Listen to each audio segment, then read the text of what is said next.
একটা আকীদার কথা শুনে নেন, হায়াতুন নবীর আকীদা। আল্লাহ রাসূল সাল্লাল্লাহু আলাইহি ওয়াসাল্লাম সোনার মদিনার মারকাদে মুবারকের মধ্যে, রওজা আতহারের মধ্যে আর বাকি সাধারণ 10-15টা মুর্দারের মতো মরা পড়ে নাই, বরং আমার নবী সোনার মদিনার রওজার মধ্যখানে আল্লাহর নবী জিন্দা শুয়ে আছেন। নবীজি জিন্দা নবী, আল্লাহ পাক ওনাকে একটা বিশেষ ধরনের হায়াত দিয়েছেন, নবীজিকে একটা বিশেষ ধরনের হায়াত দিয়েছেন। নবীজি কবরের মধ্যে সাধারণ মুর্দারের মতো নয়, বরং একরকম বিশেষ হায়াত আল্লাহ পাকের পক্ষ থেকে লাভ করেছেন, যেই হায়াত সহ তিনি রওজা আতহারের মধ্যে জিন্দা শুয়ে আছেন। সেই হায়াতটা আবার আমাদের দুনিয়ার মানুষের মতো না, ওটা ভিন্ন রকমের একটা হায়াত। সেই হায়াতের কারণে কোন উম্মতি যখন আল্লাহর নবীর সামনে গিয়ে রওজার সামনে সালাম পেশ করে, নবীজি সেই সালাম শুনেন এবং সেই সালামের জবাব দেন। সারা পৃথিবীতে আল্লাহর নবীর উম্মতেরা যখন নবীজির উপর দুরূদ পাঠ করে, ইন্না লিল্লাহি মালাইকাতান সাইয়াহিন, একদল ফেরেশতা আছে যারা সারা দুনিয়া থেকে নবীর উম্মতের সেই দুরূদগুলো নবীর কাছে পৌঁছায় দেয়। সেই দুরূদগুলো নবীজির কাছে পৌঁছানোর পর নবীজির হৃদয়টা খুশি হয়ে যায়। আল্লাহর নবীর উপর উম্মতের বেশি বেশি দুরূদের মাধ্যমে আল্লাহ পাক রব্বুল আলামিন তার নবীকে একটা মাকাম দান করবেন। সেই মাকামটা হলো সর্বোচ্চ মাকাম, সর্বোচ্চ সম্মানিত স্থান, যেটা কুল কায়নাতের মধ্যে সমস্ত নবী রাসূলদের মধ্যে একজন ব্যক্তি লাভ করবেন। সেই আসনটা, সেখানে দোসরা কোনো আসন নাই। আল্লাহ রাব্বুল আলামিনের পরেই সর্বোচ্চ সম্মানিত মর্যাদাপূর্ণ যে আসন, সেই আসনটাকে বলা হয় মাকামে মাহমুদ। সেই মাকামে মাহমুদ একজন নবী পাবেন। আমরা আশা করি যে সেই নবী হবেন আমাদের নবী। সেই নবী কিভাবে পাবেন? উম্মতের দোয়ার বরকতে পাবেন, উম্মতের দুরূদের বরকতে পাবেন।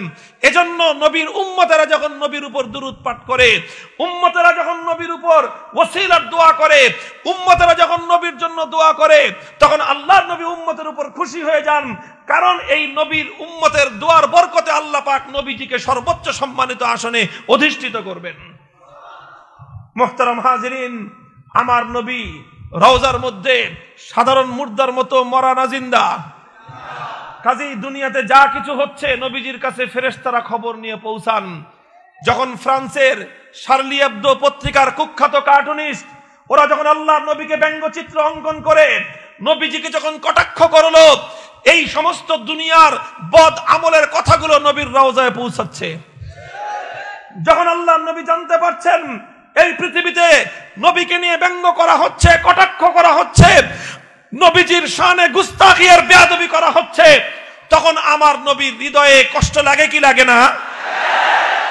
কাজেই আজ আমার মনে হচ্ছে ফ্রান্সের এই বেয়াদবি, ফ্রান্সের এই নবীর সম্মানের উপর আক্রমণ, আমার নবীর ব্যঙ্গাত্মক কার্টুন অঙ্কন, এটা আমার নবীর হৃদয়ের মধ্যে ছুরিকাঘাত করে করে উপর্যুপরি আঘাতে আঘাতে জর্জরিত করে দিয়েছে।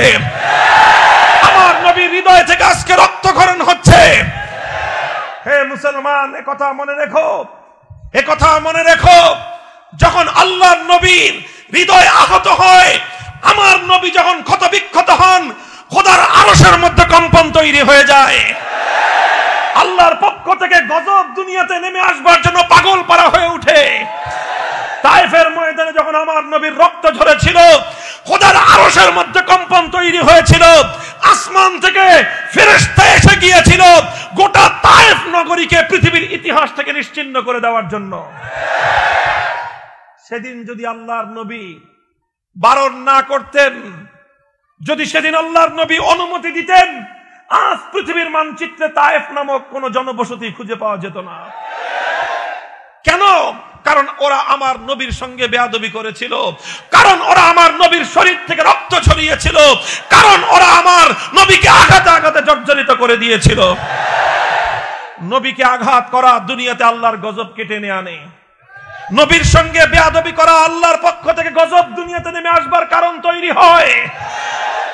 কাজে আজ আল্লাহর নবীর সঙ্গে যে গুস্তাখি করা হয়েছে, আমার ভয় হয় যে এ কারণে দুনিয়াবাসীর উপর আসমানের পক্ষ থেকে গজব নেমে আসতে পারে।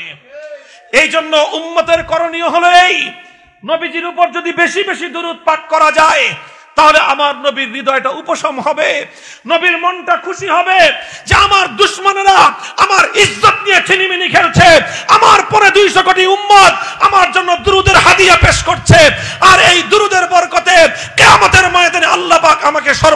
সম্মানে অধিষ্ঠিত করবেন। কাজেই নবীজির জন্য বেশি বেশি দুরূদ পড়া এটা বর্তমান সময়ে উম্মতের জন্য অনেক বড় করণীয়। আন্দোলন করব, সংগ্রাম করব, মিছিল করব, বিক্ষোভ করব, সেই সঙ্গে নিজে একান্তে বসে হলেও অথবা সম্মিলিতভাবে বসে হলেও দুরূদের আমল বেশি বেশি করব ইনশাআল্লাহ। মুহতারাম হাজিরিন, আর হলো এই আল্লাহর নবীর শান এবং মান বুলন্দ করবার জন্য নিজের যতটুকু অস্থিরতা আছে সবটুকু অস্থিরতা প্রকাশ করতে হবে। এটা সাহাবায়ে কেরামের সুন্নাত। সাহাবীরা যখন শুনেছেন আমার নবী আহত হয়েছে, বরদাস্ত করতে পারেননি, পাগলের মতো উম্মাদের মতো রাস্তায় বেরিয়ে পড়েছেন সাহাবায়ে কেরাম। মুহতারাম হাজিরিন, নবীর প্রতি যাদের ইশক এবং মহব্বত আছে, যখন তারা শুনবে দুনিয়ার কোন কুখ্যাত কার্টুনিস্ট, দুনিয়ার কোন কুখ্যাত ব্লগার, দুনিয়ার কোন কুখ্যাত শাতেমে রাসূল, দুনিয়ার কোন কুখ্যাত নবীর দুশমন আমার নবীর ইজ্জত নিয়ে ছিনিমিনি খেলেছে, উম্মতের করণীয় কোনো কিছুর পরোয়া করবে না, নিজের ঈমানের প্রমাণ পেশ করবার জন্য